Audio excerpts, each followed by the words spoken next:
I'm definitely feeling very stuck lately. I think part of it is because like I work on so many things and then I'm like putting stuff out there and then I feel like I'm doing the things, but at the same time I feel like I'm not doing anything, if that makes sense. So I'm kind of in this like weird burnout stage, and because of that, I'm feeling kind of not so creative, but at the same time, the creativity is still there, and I'm trying to tap into it in some way, shape, or form, and get myself back to a place of like feeling more like myself, because I haven't felt like myself in like a year and a half, maybe 2 years, maybe longer.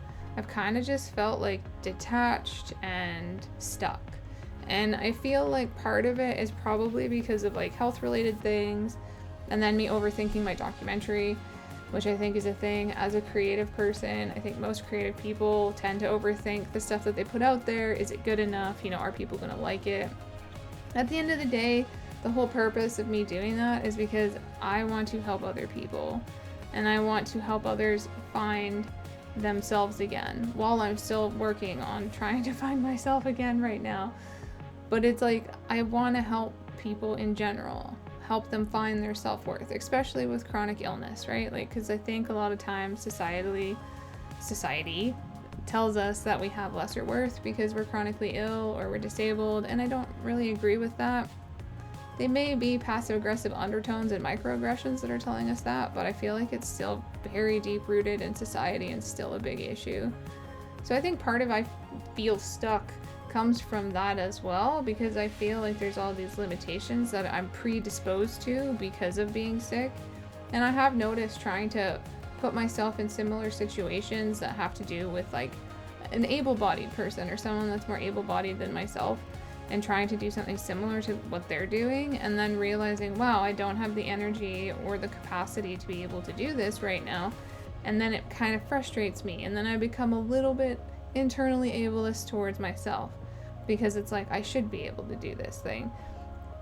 But I know that comes from how other people interact with me, like, oh, you know, you're okay enough to do streaming, or you're okay enough to do a video, and you're like not okay enough to do this, that, or the other thing. And it just becomes this weird comparison thing where they're trying to guilt me, I guess, in some way, shape, or form. And it's just kind of exhausting to have to like continuously be like, my life is different than other people's because of my situation, and I know that I look like I'm okay, but I'm not, and I'm really trying to like have some sort of normalcy in my life.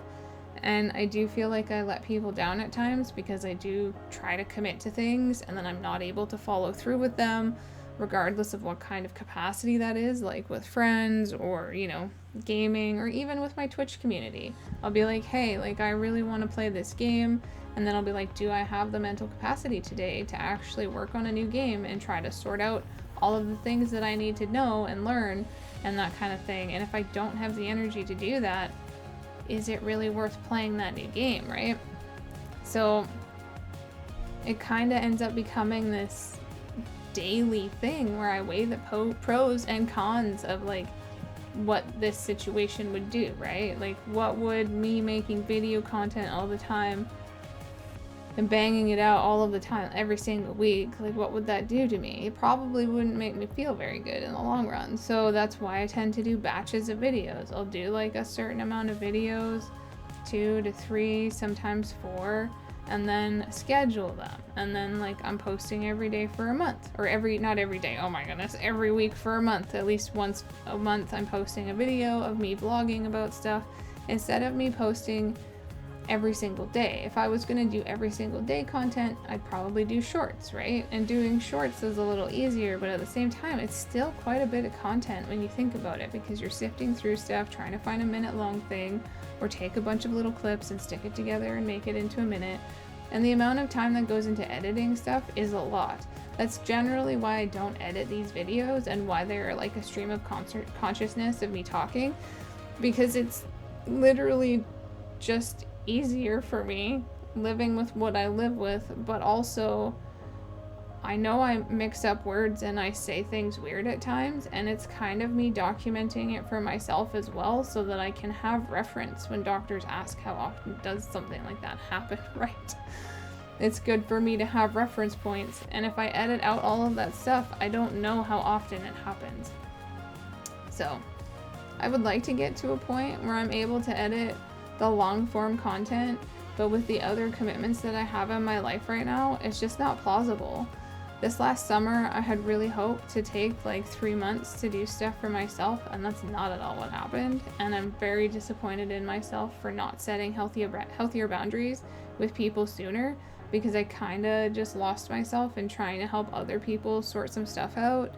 And it was very unhealthy of me. So now I've set boundaries, and I've also said I don't want to talk to certain people right now because I really need to focus on myself and working through my channels and working on stuff that I've been working on for a long time, hopefully to finish projects that I can like eventually show you guys on this channel and other channels. And I know I'm not like a massive content creator, and that's fine, but it is also a platform where I feel super comfortable talking about my health related stuff because it is something that I think needs to be out there. And with the amount of stuff that I have wrong with my body, if there's another person like me that has all of the things and has had all the cancer and has had all of the rare diseases and the complications and that kind of stuff, then that relatability piece is vital, right? If I can relate to one person that has one of my illnesses, or if I can relate to a lot of people through the various illnesses that I have, then I feel like I'm doing something good to help other people. And I feel like as people, I think we're put here to try to help each other. That's at least how I think of it. Because life is too short and there's too much stuff that can go wrong with your body, as I know because I've had so much stuff go wrong with mine. But at the same time, like, I still want to live. I still want to be able to afford stuff, and I still want to be able to have a good quality of life, just like everybody else, right? Like, we're all human, we all have wants and needs, and my wants are mostly for me to be able to keep breathing, right? Keep breathing and having a safe space, a safe home, somewhere that is not going to stress me out, and that kind of thing. And it's going to take work and dedication to get to that point, and I'm going to keep working on it, and I'm going to keep trying, and I'm not going to give up. And I don't think you should give up either on yourself or your dreams or aspirations. Thanks for listening to me talk about me feeling stuck and then me going into a rant about something else, because that's the way my brain works. Thanks for being here. Hope to see you next time. Bye.